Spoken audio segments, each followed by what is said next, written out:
Hi hello welcome to Swarnateja YouTube channel. First time video చూస్తున్న వాళ్ళు subscribe చేయండి. ఈరోజైతే నా స్టైల్లో సింపుల్గా సాంబార్ ఎలా పెట్టాలో మీకు చూపిస్తాను.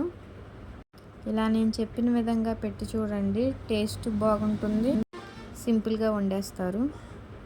ఫస్ట్ అయితే 2 కప్పులు కందిపప్పుని శుభ్రంగా వాష్ చేసుకొని 3 గ్లాసులు వాటర్ పోయాలి.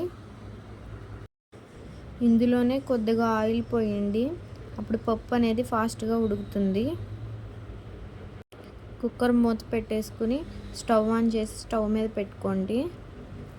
ఈ పప్పు అయితే ఒక 4 విజిల్లు వస్తే సరిపోతుంది. స్మాషర్ కూడా యూజ్ చేయకుండా గరిటతోనే తిప్పితే మెత్తగా అయిపోతుంది. ఇడ్లీ, సాంబార్, లంచ్లో, డిన్నర్లో కూడా తినొచ్చు ఈ సాంబార్తో. ఇప్పుడైతే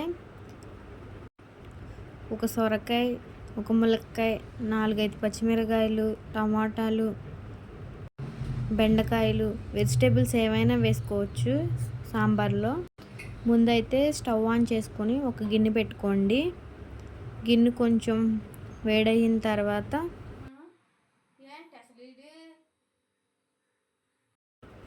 ఒక 4 టేబుల్ స్పూన్లు ఆయిల్ పోసుకోవాలి. ఆయిల్ కూడా వేడయిన తర్వాత ఒక 2 టేబుల్ స్పూన్లు తాలింపులు వేసుకోండి. ఒక 2 ఎండుమిరకాయలు చిదిపి వేసుకోవాలి. కొద్దిగా కరివేపాకు కూడా వేసుకోండి. అలానే పచ్చిమిరకాయలు కూడా వేసుకోవాలి.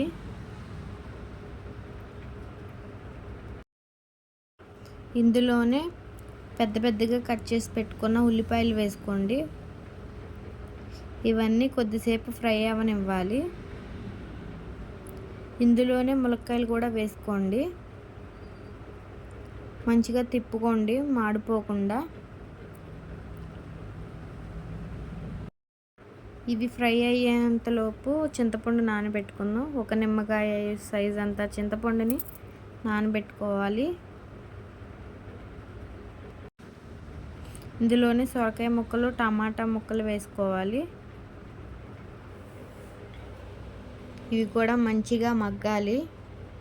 ఒక 70% కూరగాయలు ఇందులో ఉడికితే సరిపోతుందండి. రుచికి సరిపడ్డ ఉప్పు కూడా వేసుకోండి. సాంబార్లోకి కొంచెం ఉప్పు ఎక్కువే పడుతుంది.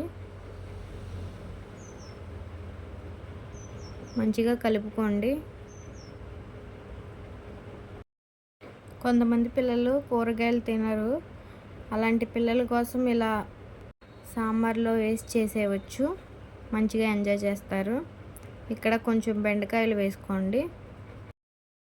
బెండకాయలు అనేది కొంచెం లేట్గానే వేసుకోవాలి, ఎందుకంటే మిగతా కూరగాయలతో కంటే ఇవి ఫాస్ట్గా ఉడికిపోతాయి.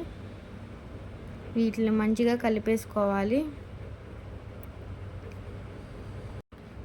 చూడండి, మంచిగా ఉడికిపోయాయి ఇవైతే.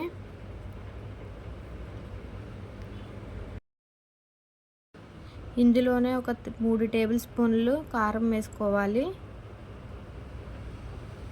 కారం వేసిన తర్వాత కొద్దిసేపు ఫ్రై అవ్వనివ్వండి.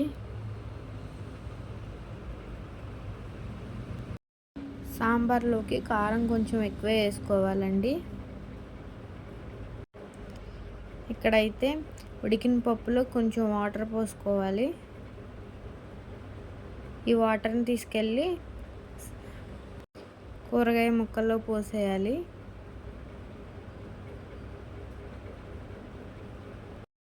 ఈ వాటర్లో అయితే కొద్దిసేపు కూరగాయలని ఉడకనివ్వాలండి. నానబెట్టుకున్న చింతపండుని గుజ్జు తీసుకోవాలి.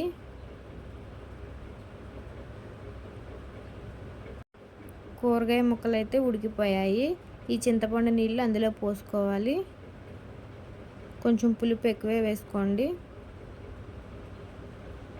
అప్పుడే టేస్ట్ అనేది బాగుండిద్ది. ఇప్పుడు ఈ సాంబార్ని మంచిగా మరగనివ్వాలి. మూత పెట్టేసి మరగనివ్వండి. ఇందులోనే కొద్దిగా అల్లం వెల్లుల్లి పేస్ట్ వేసుకోండి. ఈ అల్లం వెల్లుల్లి పేస్ట్ వేయడం వల్ల ఫ్లేవర్ అనేది చాలా బాగుంటుంది.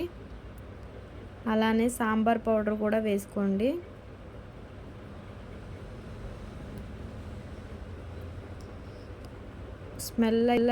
సాంబార్కి అయితే స్మెల్ అండ్ ఫ్లేవర్ చాలా ఇంపార్టెంట్ అండి.